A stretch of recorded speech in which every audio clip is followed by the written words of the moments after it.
इस वक्त अमेरिका के सबसे बड़े शहर लॉस एंजलिस में डोनाल्ड ट्रंप के खिलाफ जबरदस्त गुस्सा है। सड़कों पर आग लगी हुई है दोस्तों। हालात इस कदर बेकाबू हो गए हैं कि कहीं पर गाड़ियों को आग लगाई जा रही है, कहीं पर पुलिस को आंसू गैस के गोले छोड़ने पड़ रहे हैं, कहीं पर रबर बुलेट्स चलाए जा रहे हैं। नतीजा यह हो रहा है कि ऑस्ट्रेलियन नेटवर्क की एक रिपोर्टर को एक रबर बुलेट उनकी गर्दन पर आ लगी है दोस्तों। मगर जैसा कि आप देख सकते हैं, इस वक्त अमेरिका में जबरदस्त अराजकता। लॉस एंजलिस जो कि वहां का एक बहुत बड़ा शहर है, वहां की सड़कों पर आग लगी हुई है।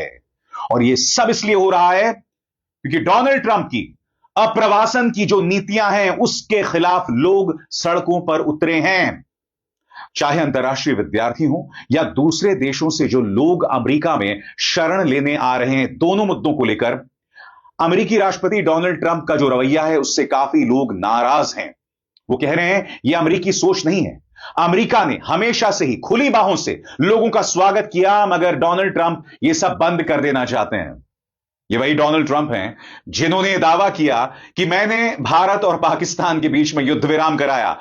अब इन तस्वीरों को देखकर यह नौबत आ गई है कि उन्हें अमेरिका के अंदर युद्ध विराम की गंभीर कोशिश करनी चाहिए, क्योंकि जैसा कि आप देख सकते हैं सड़कों पर अफरा तफरी मची हुई है दोस्तों।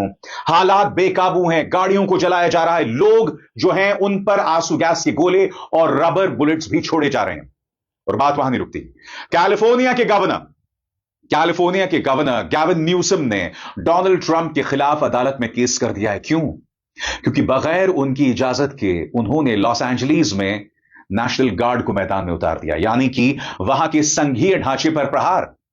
दोस्तों, ये भारत जैसा नहीं है कि केंद्र सरकार जो मर्जी कर दे और राज्य उसे बर्दाश्त कर लेंगे। नहीं, यहां पर वहां के गवर्नर, कैलिफोर्निया के गवर्नर ने सीधी चुनौती दी है डोनाल्ड ट्रंप को, वो भी अदालत में। और आप देखिएगा, अदालत डोनाल्ड ट्रंप के खिलाफ फैसला करने वाले हैं।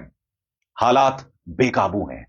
अब युद्ध विराम की जरूरत किसी और को नहीं, डोनाल्ड ट्रंप को है। सबसे बड़ी बात, हर गुजरते दिन के साथ लोग सड़कों पर उतर रहे हैं डोनाल्ड ट्रंप के खिलाफ, चाहे उनकी टैरिफ को लेकर नीति हो। याद कीजिएगा, उन्होंने जो दुनिया भर में टैरिफ लगाए थे उसका असर अमेरिकी अर्थव्यवस्था पर पड़ रहा है। नतीजा यह कि कई लोग सड़कों पर हैं। कुछ दिनों पहले व्यापक प्रदर्शन भी हुए थे, और अब उनकी माइग्रेंट पॉलिसीज को लेकर लोग देखिए किस तरह से सड़कों पर उतरे हुए हैं। मगर आपके जहन में सवाल होगा, यह पूरा मामला क्या है? क्योंकि एक भारतीय दर्शक के लिए जानना बहुत जरूरी हो जाता है कि आखिर आम इंसान डोनाल्ड ट्रंप के खिलाफ सड़कों पर क्यों उतरा हुआ है। इस तरह की अराजकता क्यों है, आग क्यों है, बवाल क्यों है, रबर बुलेट्स क्यों हैं, आंसू गैस के गोले क्यों छोड़े जा रहे हैं? तो बहुत ही सरल शब्दों में, जैसे कि हर बार मैं करता हूं, यह पूरा मामला क्या है मैं आपको समझाने जा रहा हूं। मेरे एक एक शब्द पर गौर कीजिएगा। लॉस एंजलिस में हाल ही में जो प्रदर्शन हो रहे हैं उनकी मुख्य वजह अमेरिका के राष्ट्रपति डोनाल्ड ट्रंप की सख्त अप्रवासन नीतियां हैं। इसके तहत इमिग्रेशन एंड कस्टम्स एनफोर्समेंट यानी आईसीई ने लॉस एंजलिस में कई जगहों पर छापे मारे और बिना वैध दस्तावेज वाले लोगों को गिरफ्तार किया। इन छापों के खिलाफ प्रदर्शन शुरू हुए क्योंकि लॉस एंजलिस में बड़ी संख्या में अप्रवासी और अल्पसंख्यक समुदाय के लोग रहते हैं। इनमें से कई लोग ऐसे हैं जो बिना कागजात के काम करते हैं और उन्हें डर है कि उन्हें भी गिरफ्तार किया जा सकता है। प्रदर्शनकारियों ने कई जगहों पर सड़कों पर उतरकर आईसीई एजेंट्स को रोका और कुछ जगहों पर हिंसा भी हुई, जैसे कारों को आग लगाना और पत्थर फेंकना। इसके जवाब में राष्ट्रपति ट्रंप ने कैलिफोर्निया नेशनल गार्ड को एलए में तैनात कर दिया ताकि स्थिति को नियंत्रित किया जा सके। इससे प्रदर्शन और तेज हो गए क्योंकि लोगों को लगता है कि उनके अधिकारों पर हमला हो रहा है। कई लोगों को गिरफ्तार किया गया, कुछ लोग और पुलिसकर्मी भी घायल हुए।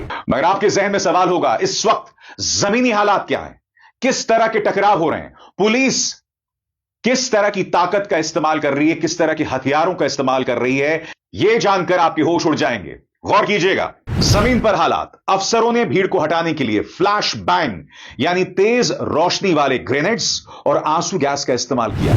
सीएनएन ने देखा कि कुछ अफसर गिरफ्तारियों के दौरान प्रदर्शनकारियों को धक्का भी दे रहे हैं और मार रहे हैं। प्रदर्शनकारियों ने कम से कम 2 वैमो सेल्फ ड्राइविंग कार्स को आग लगा दी। अब डाउनटाउन लॉस एंजलिस के पूरे इलाके को गैर कानूनी सभा वाला इलाका घोषित कर दिया गया है, यानी यहां पर कोई सभा नहीं कर सकता। एक तरह से धारा 144 लगा दी गई है।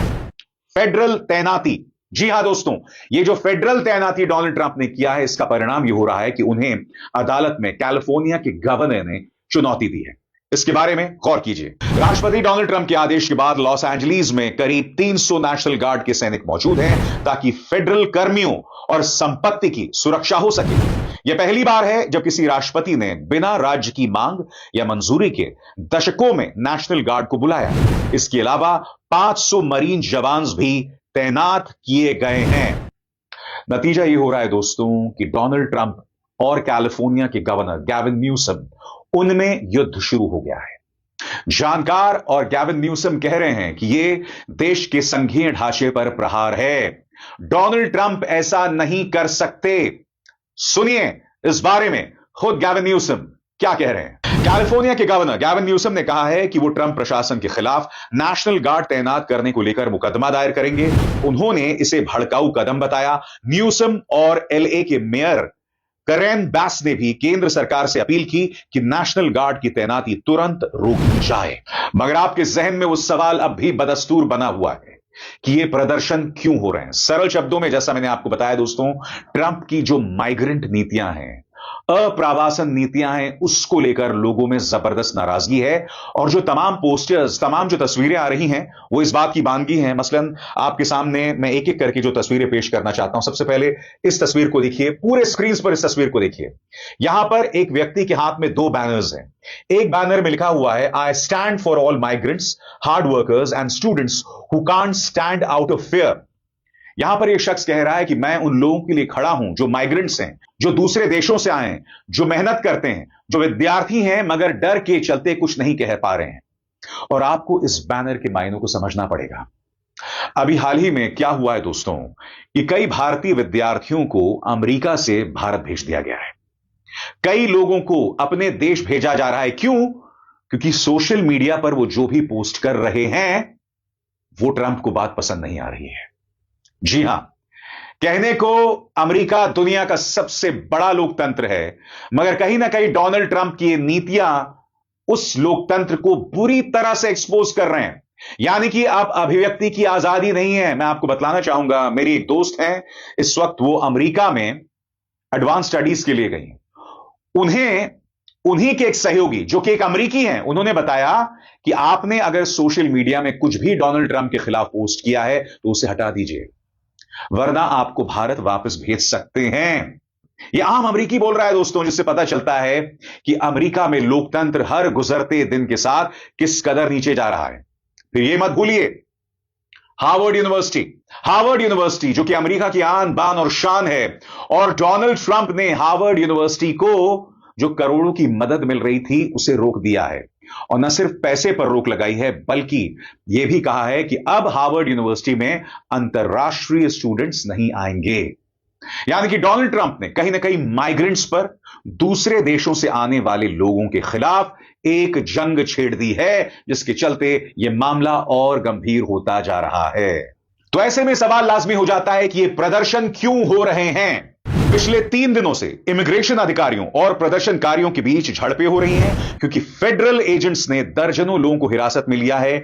इंटेलिजेंस रिपोर्ट्स के मुताबिक इन प्रदर्शनों के पीछे कई वजह हैं, जैसे इमिग्रेशन रेड्स, नेशनल गार्ड की तैनाती और कुछ ऐसे लोग जो प्रोफेशनल राइटर्स यानी पेशेवर उपद्रवियों जैसे लगते हैं। जब मैं आपसे यह कह रहा हूं कि अमेरिका में लोकतंत्र हर गुजरते दिन के साथ गिरता जा रहा है, तो आपको मेरे एक एक शब्द पर गौर करना पड़ेगा। इस वक्त अमेरिका और रूस में बड़ा परिवर्तन क्या है? हालांकि कहा जाता है कि डोनाल्ड ट्रंप और पुतिन परम मित्र हैं। दोनों में बुनियादी फर्क क्या है? सबसे बड़ा फर्क लोकतंत्र। अमेरिका में सही मायने में लोकतंत्र है और डोनाल्ड ट्रंप इसे खत्म करना चाहते हैं। हार्वर्ड यूनिवर्सिटी में जिस तरह से उन्होंने अंतर्राष्ट्रीय विद्यार्थियों के प्रवेश पर रोक लगाई, यह इस बात का जीता जागता सबूत है कि डोनाल्ड ट्रंप ने किस तरह से अपने ही देश की यूनिवर्सिटीज के खिलाफ जंग छेड़ दी है। क्योंकि इससे पहले यही उन्होंने कोलंबिया यूनिवर्सिटी के साथ किया था, मगर कोलंबिया यूनिवर्सिटी उनके सामने झुक गया। हार्वर्ड यूनिवर्सिटी झुकने को तैयार नहीं है। वो अब भी डोनाल्ड ट्रंप से लोहा ले रहा है। अगर आपको समझना है कि इस वक्त अमेरिका में लोकतंत्र कहां जा रहा है, तो आपको गौर करना पड़ेगा इलॉन मस्क और डोनाल्ड ट्रंप में जो जंग हाल में शुरू हुई। डोनाल्ड ट्रंप ने क्या कहा कि अगर इलॉन मस्क ने डेमोक्रेट्स को एक भी पैसा दिया तो उनकी खैर नहीं। इसके गंभीर परिणाम इलॉन मस्क को भुगतने पड़ेंगे, ऐसा ट्रंप ने कहा। जिससे क्या पता चलता है दोस्तों, अब अमेरिका में कोई बिजनेसमैन बगैर ट्रंप की इजाजत के दूसरी पॉलिटिकल पार्टी को पैसा भी नहीं दे सकता। ऐसे में सवाल उठना लाजमी है कि क्या अमेरिका में वाकई लोकतंत्र बचा है, या यह कहना सही होगा कि अमेरिका के लोकतंत्र की उल्टी गिनती शुरू हो गई है जब तक यह शख्स यानी डोनाल्ड ट्रंप सत्ता में बना हुआ है। अमेरिका एक बहुत ही नाजुक मोड़ पर है और मैं आपसे बार बार कह रहा हूं, मेरा यह मानना है कि अमेरिका, जो कि कहने को एक महान देश है, उसके खात्मे की उल्टी गिनती शुरू हो गई है और धीरे धीरे उसे चुनौतियां मिल रही हैं, अंदरूनी चुनौतियां और बाहरी चुनौतियां भी। अब इज़हार शर्मा को दीजिए इजाजत। नमस्कार।